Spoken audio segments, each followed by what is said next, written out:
सवाल जवाब का सत्र हम लोग शुरू करने जा रहे हैं। लगातार लोग सवाल पूछ रहे हैं, सवालों के जवाब दिए जा रहे हैं। सवाल जवाब का सत्र शुरू करने के पहले मैं आप सभी लोगों को, जो हमारे कार्यक्रम को देखने वाले लोग हैं, तमाम लोगों को छत्रपति संभाजी महाराज के 363वें जन्मदिन की आप सभी लोगों को शुभकामना देता हूं और आप लोगों को भी अनुरोध करता हूं कि आप अपने लेवल पर छत्रपति संभाजी महाराज का जन्मदिन मनाने का प्रयास करें। धन्यवाद। अभी हम क्रमबद्ध तरीके से सवाल जवाब का कार्यक्रम शुरू करने जा रहे हैं। पहला सवाल है, संजय भारती एमपी के सीहोर जिले से हूँ। हमारे यहाँ के स्कूलों में सरस्वती वंदना होती है, ये संविधान के अनुच्छेद 28 के विरुद्ध है। इसे कैसे रोका जा सकता है? जब आप खुद कह रहे हैं कि ये संविधान के अनुच्छेद 28 के विरुद्ध है, तो आप जिस स्कूल में ऐसा हो रहा है उसको लिखित निवेदन दीजिए कि ये संविधान के आर्टिकल 28 के विरुद्ध है। यदि आपने ऐसा बंद नहीं किया और जबरदस्ती थोपने की कोशिश की तो आपके खिलाफ हम लोग हाई कोर्ट, सुप्रीम कोर्ट में जाएंगे। ऐसा उनको लिख कर दीजिए। सत्येंद्र मूल निवासी, पितानपुरवा, रसूलाबाद, कानपुर देहात। सरकार ने जो लेबर कानून में बदलाव किया है उससे बहुजन समाज के कामगारों के हितों पर कैसा प्रभाव पड़ेगा? 3 साल के लिए स्थगित करने के पीछे क्या कोई षड्यंत्र हो सकता है? निश्चित रूप से षड्यंत्र है, बहुत भयंकर षड्यंत्र है। जब से लिबरलाइजेशन, प्राइवेटाइजेशन, ग्लोबलाइजेशन शुरू हुआ 90 से, तो 90 से 2000 और 2020 30 साल हो गए। लेबर लॉज में भारत के उद्योगपति चेंज करने की मांग कर रहे थे, मगर वो चेंज हो नहीं पा रहा था और ये चेंज करने का काम आज बीजेपी ने किया है। मगर ये चेंज करने का प्रस्ताव कांग्रेस का है। कांग्रेस ने इस प्रस्ताव को देकर रखा हुआ है, बीजेपी ने उस पर अमल किया है। तो कांग्रेस ने केवल इतना बयान दिया कि हम लोग केवल लेबर लोगों के साथ में हैं, लेबर लोगों के साथ में है, ऐसा कह रहे हैं। मगर लेबर लोगों के हक और अधिकार का विरोध खत्म हो रहे हैं, उसका विरोध करने का काम कांग्रेस के द्वारा नहीं हो रहा है। तो कांग्रेस और बीजेपी, बीजेपी और कांग्रेस, ये सारे इस मुद्दे पर मिले हुए हैं। इस षड्यंत्र को इस तरीके से देखने की, समझने की जरूरत है। ये केवल बीजेपी का षड्यंत्र नहीं है। 1942 को बाबा साहब अम्बेडकर लेबर मिनिस्टर बने थे, उस समय ये लेबर लॉज बनाए गए थे।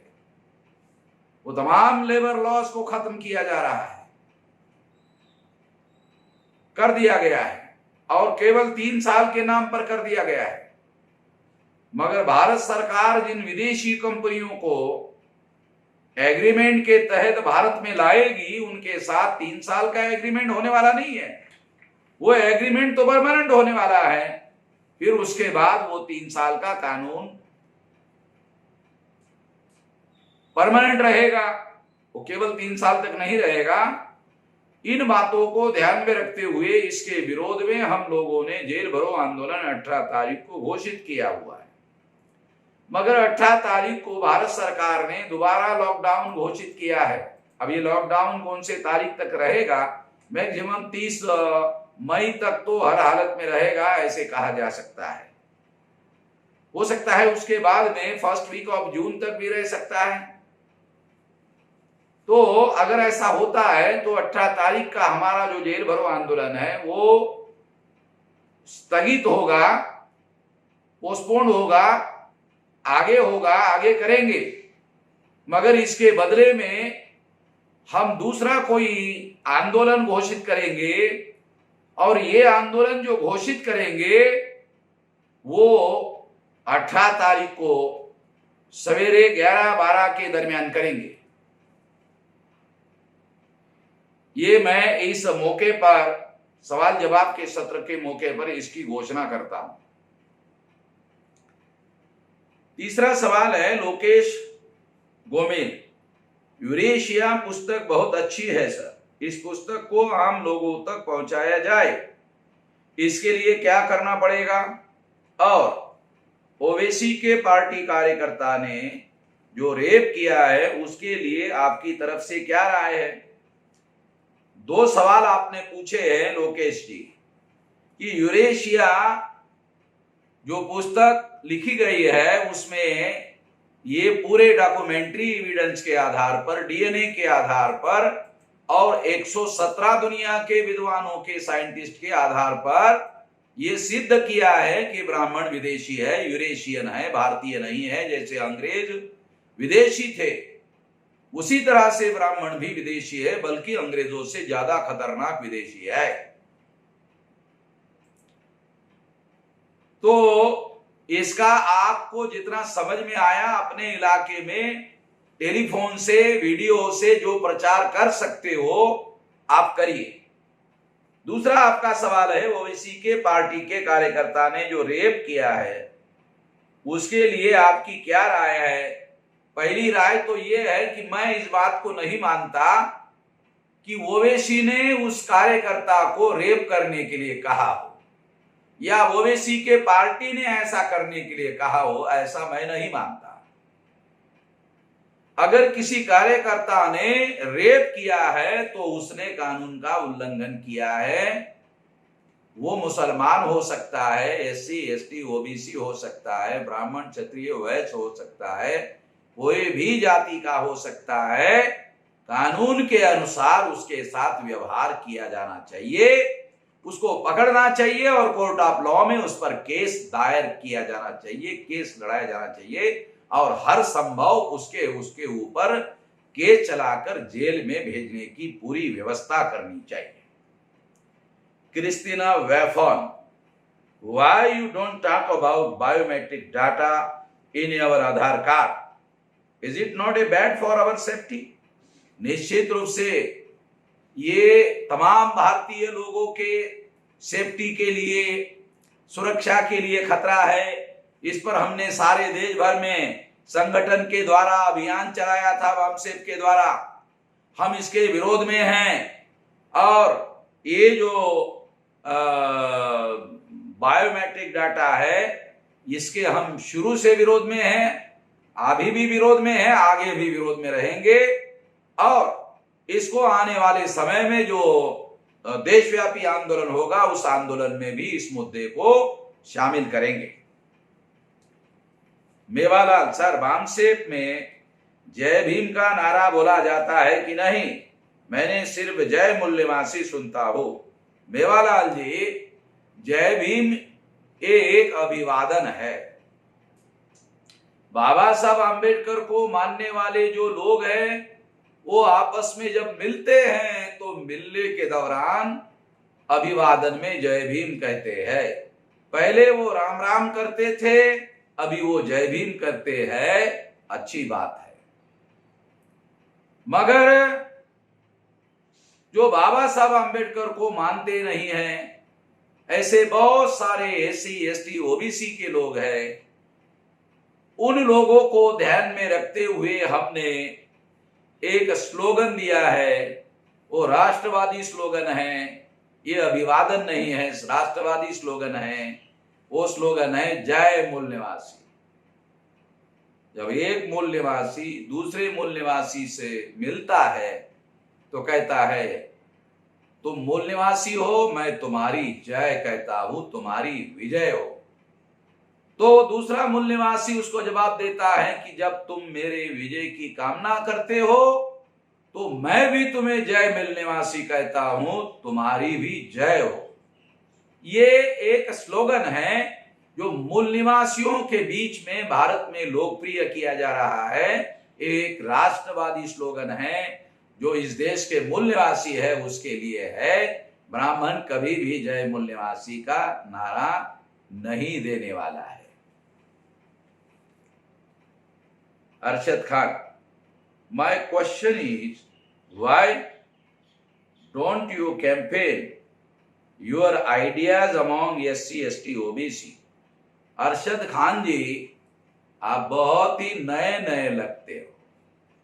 मैं 43 ईयर से यही कर रहा हूं और हमारा संगठन 31 राज्यों में 542 जिलों में 3500 तहसीलों में 22,000 ब्लॉक में 1.5 लाख गांव में फैला हुआ है और आप हमें अभी सलाह दे रहे हो।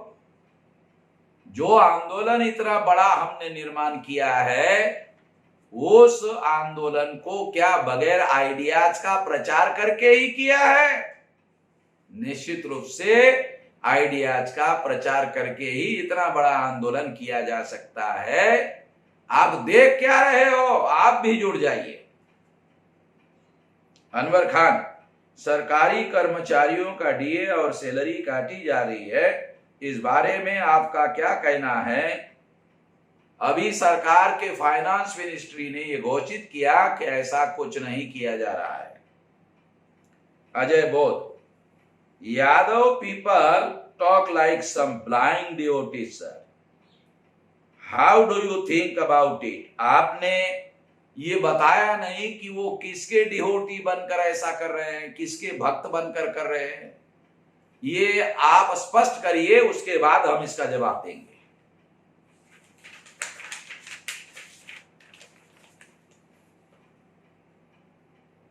मंतू पटेल, बिहार जिला पूर्वी चंपारण से हूँ। मेरा प्रश्न है, अखिल भारतीय विद्यार्थी परिषद ये संगठन किसने बनाया और क्या ये आरएसएस वालों से मिला हुआ है? क्या ओबीसी वाला इस संगठन के साथ बहुत लोग जुड़े हुए हैं? कृपया मार्गदर्शन करें। अखिल भारतीय विद्यार्थी परिषद ये आरएसएस का विद्यार्थियों का संगठन है। ये ब्राह्मणों ने जो मूल निवासी एससी एसटी ओबीसी है उनको भारत में गुलाम बनाने रखने के लिए ये संगठन बनाया हुआ है। अगर बैकवर्ड के लोग इसके साथ जुड़ रहे हैं तो ये बैकवर्ड का सत्यानाश होने का मामला है। तो इसके बारे में आप सतर्क हो जाइए और ओबीसी के स्टूडेंट को जगाने का काम करिए।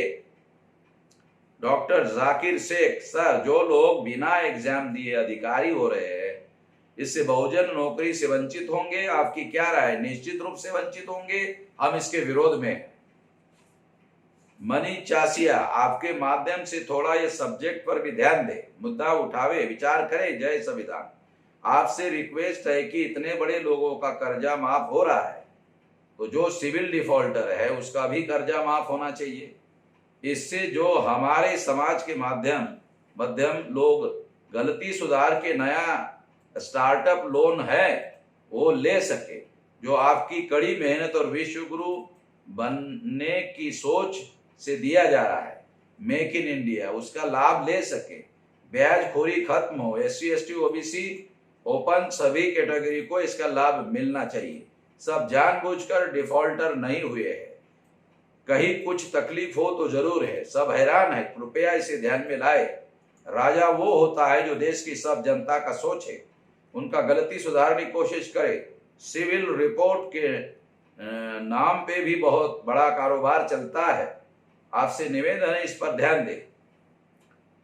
एक तो आप जो डिफॉल्टर बैंक से 68,000 करोड़ रुपया का आप विरोध कर रहे हैं तो हम आपकी भावना सहमत है, हम ये मुद्दा आंदोलन में भी डाल रहे हैं। दूसरा, स्टार्टअप करने के लिए लोगों को जो लोन मिलना चाहिए हम उस भावना से भी समर्थन में है, एक अच्छी बात है। मगर केंद्र सरकार ने अभी जो 3,70,000 करोड़ रुपए का एसईएमई के लिए लोन घोषित किया है वो केवल बैंकों को दिया हुआ डायरेक्शन है। सरकार ने उसमें एक नया पैसा इन्वेस्ट नहीं किया है। इसको समझने की कोशिश करो, ये आयवॉश है, धोखाधड़ी है और कुछ नहीं है। बैंक पैसा देगा ही, इसकी कोई गारंटी नहीं है। तो ये सारा प्रोपेगेंडा करने का मामला है। प्रेम महेश्वरी, डांगर, कच्छ, गांधीधाम से, सर मेरा सवाल है कि कोरोना का मामला लंबा चलेगा, मुझे लग रहा है क्या जन आंदोलन में इससे कोई रुकावट आएगी? कोरोना मामला चलना ये अलग बात है, लॉकडाउन चलना अलग बात है। अभी मेरा ऐसा मानना है लॉकडाउन भी चलता रहेगा, कोरोना भी चलता रहेगा, और लोगों को अपना कामकाज करने के लिए सरकार के द्वारा ढील भी दी जाती रहेगी। आने वाले समय में जो संगठनाएं हैं उन लोगों को जब उद्योगों को ढील मिलेगी तो संगठनाओं को अपने मौलिक अधिकारों के आधार पर काम करने का अवसर मिलेगा, ऐसा कहा जा सकता है। नहीं तो हम लोग इसके लिए सुप्रीम कोर्ट और आंदोलन को खड़ा करने की कोशिश करेंगे। लखी चंद नाग, सर किसान देश की रीढ़ की हड्डी है, लेकिन इस देश में किसान के साथ सबसे ज्यादा जाति हो रही, इस संबंध में आपका क्या विचार है? किसान के साथ 15 अगस्त 47 से धोखाधड़ी हो रही है, क्योंकि ज्योतिराव फुले ने कहा था सेठ जी भट्ट जी ये किसानों के दुश्मन हैं, मगर किसानों को गुमराह करके गांधी ने गुमराह करके, गांधी तो बनिया, भट्ट जी जवाहरलाल नेहरू और सेठ जी गांधी, इनके झांसे में किसान फंस गया और आजादी उनको मिली, और उन्होंने जो किसानों के दुश्मन थे उन्होंने किसानों का आजाद भारत में सत्यानाश करने का काम किया। इसलिए किसानों का हम अलग संगठन बना रहे हैं और उसका राष्ट्रव्यापी आंदोलन भी निर्माण करने की दिशा में आगे बढ़ रहे हैं। Siya mister KR, activist fund minimum कितना निर्धारित है? बाबा साहब आम्बेडकर ने अपने कमाई का 5% देने के लिए कहा है। अगर आप 100 रुपए कमा रहे हैं महीने में तो आपको 5 रुपए देना चाहिए। अगर आप महीने में आप 1000 कमा रहे हैं तो महीने में आपको 50 रुपए देना चाहिए। अगर आप महीने में 10,000 कमा रहे हैं तो आपको महीने में 500 रुपए देना चाहिए। अगर आप 5% आंदोलन के लिए देना शुरू करें तो इस देश में गुलामी से आजादी हासिल करने के लिए कोई ताकत नहीं जो आपको रोक सके।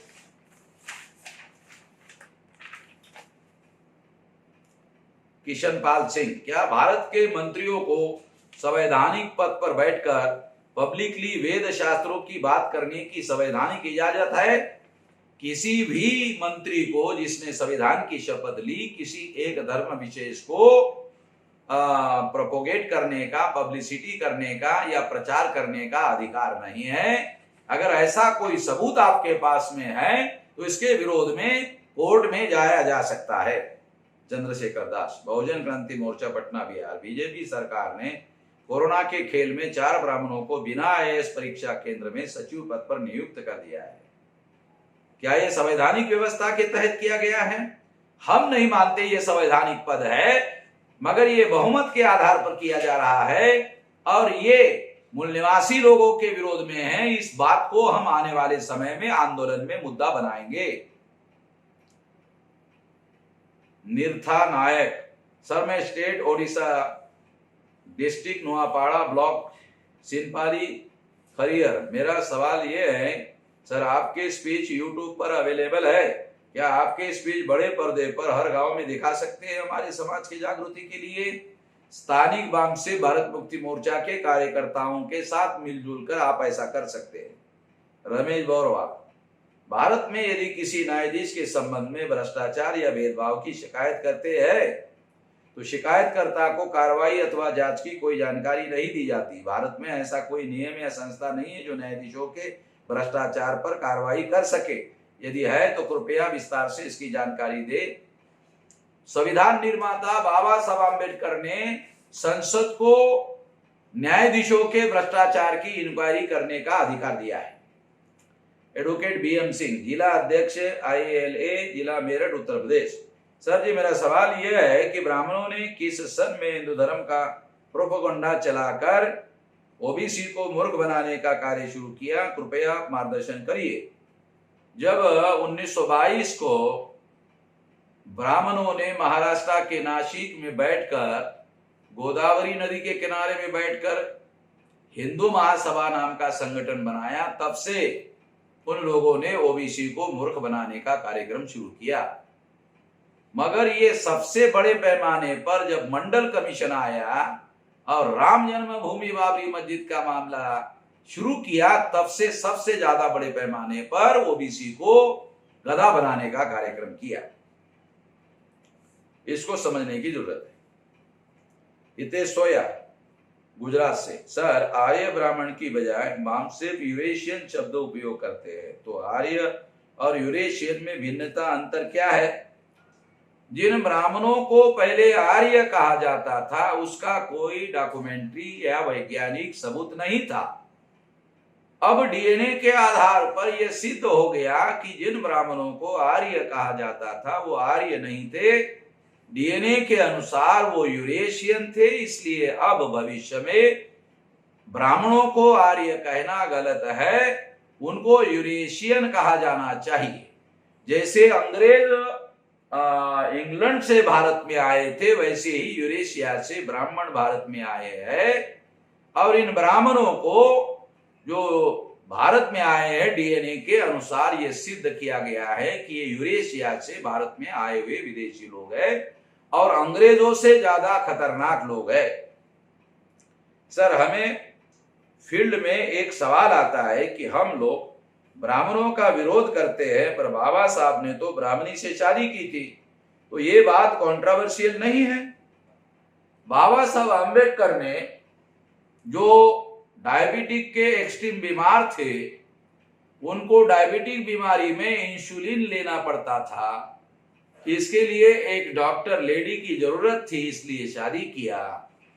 मगर नागपुर भंडारा में जब वो चुनाव बाई इलेक्शन लड़ने के लिए गए तो सर्किट हाउस में कार्यकर्ताओं की जब मीटिंग हो रही थी, उसमें कार्यकर्ता ने सवाल पूछा कि आपने ब्राह्मणी से शादी की, आपने ऐसा क्यों किया?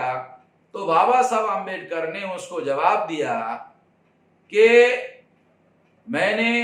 मेरी ये समस्या थी, इस वजह से मैंने ये शादी की, मगर इसका अनुकरण समाज के लोगों को करना चाहिए, ऐसा मैं नहीं कह रहा हूं। मैं आप लोगों को आदेश देता हूं कि आप लोग इस बात का प्रचार करें कि इस बात का समाज मेरा अनुकरण ना करे। यह बात उस कार्यकर्ता ने, जब वो बुजुर्ग हो गया था, तो नागपुर के रिजर्व बैंक चौराहे पे बाबा साहब अम्बेडकर का पुतला है, वहां वो जन्मदिन के मौके पर आया था और कई लोग उसकी बात सुनने के लिए ग्रुप में खड़े थे, झुंड में खड़े थे। इतने में हमारा एक पुराना कार्यकर्ता था धर्मेश गजबीये, वो वहां गया और वो भी अंदर क्या चल रहा है देखने लगा, तो वो ये बात कह रहा था। तो धर्मेश गजबीये ने आकर मुझे बताया कि ऐसा ऐसा वो आदमी बोल रहा था। तो इसका मतलब ये है कि बाबा साहब अम्बेडकर ने अपनी डायबिटिक सिचुएशन को ध्यान में रखते हुए ये शादी की थी और ये भी हिदायत दी थी समाज को कि इसका अनुसरण करने की जरूरत नहीं है। ये बहुत महत्वपूर्ण बात है और मैं सबूतों के साथ ये बात कह रहा हूं। नीरज पाल, रियल वॉइस रेडियो जो है अभी बंद हो गया है, क्या वह चलता नहीं है? अभी कुछ समय के लिए इसे टेम्पररी बंद रखा हुआ है, कुछ दिन के बाद इसे शुरू किया जा सकता है। रमेश मिमरोड उल्लासनगर से, क्या ब्राह्मणों के विरोध में सशस्त्र क्रांति करने की नौबत आ सकती है क्या? अगर हाँ, तो वो कौन सी परिस्थिति हो सकती है? हमने कुछ दिन पहले काशीराम जी का स्पीच सुना और उस स्पीच में उन्होंने कहा कि हमें पूरी ताकत वोट के द्वारा भारत में परिवर्तन लाने पर कोशिश करनी चाहिए, मगर इस भ्रम में नहीं रहना चाहिए कि केवल मात्र वोट के आधार पर ही परिवर्तन आएगा। हमें इसके साथ साथ हथियार को भी साथ में लेने की तैयारी करके रखनी चाहिए। ये काशीराम जी ने अपने एक वीडियो में ये बात कही और वो वीडियो हमारे पास अवेलेबल है।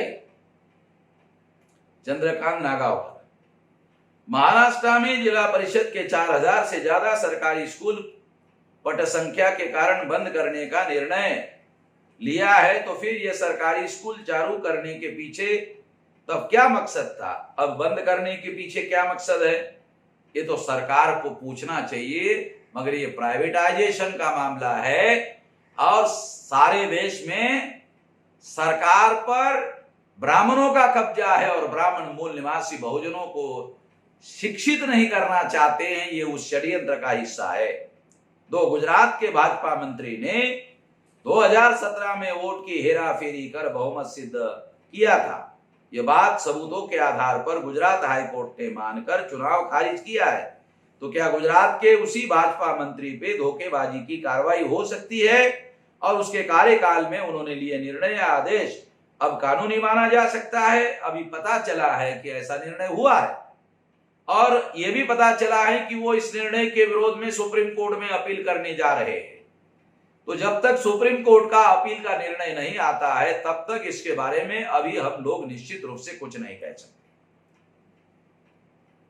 मंगोल नरेन, जय मंगोल, जय मूल निवासी, हम नेपाल से।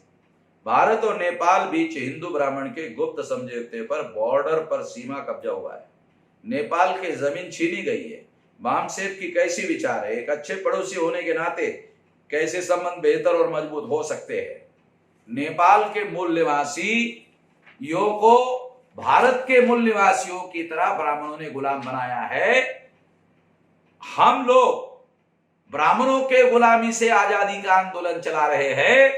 जब हम ब्राह्मणों के गुलामी से आजाद हो जाएंगे तो नेपाल के लोगों को ब्राह्मणों के गुलामी से आजादी हासिल करने में बिल्कुल भी ज्यादा समय नहीं लगेगा। हम हर संभव नेपाल के मूल निवासियों को ब्राह्मणों के गुलामी से आजादी हासिल करने में मदद करेंगे। धर्मेंद्र दिनकर, मैं स्टाइलिंग एग्रो इंडस्ट्रियल मालपुरा में कार्यरत हूं। मुझे नौकरी से निकाल दिया गया है, कृपया मार्गदर्शन करें, मैं क्या करूं? आपका सारा डिटेल निकालने का आदेश, डिटेल हमारे पास भेजिए सचिवालय में। कानूनी क्या कार्रवाई कर सकते करेंगे। एडवोकेट एंथोनी रावल, विदेशी ब्राह्मण मनु द्वारा लिखित मनुस्मृति की किताबें कृपा करके उपलब्ध करावे, क्योंकि ब्राह्मणों द्वारा लिखित आधुनिक मनुस्मृति में ब्राह्मणों ने काफी बदलाव किए हैं। मैं ऑनलाइन मनुस्मृति मंगवाया है, उसमें सब कुछ एडिट है सर। हमारे पास 200 साल पुरानी ब्राह्मणों की ओरिजिनल मनुस्मृति है जिसको बाबा साहब अम्बेडकर रेफर करते थे।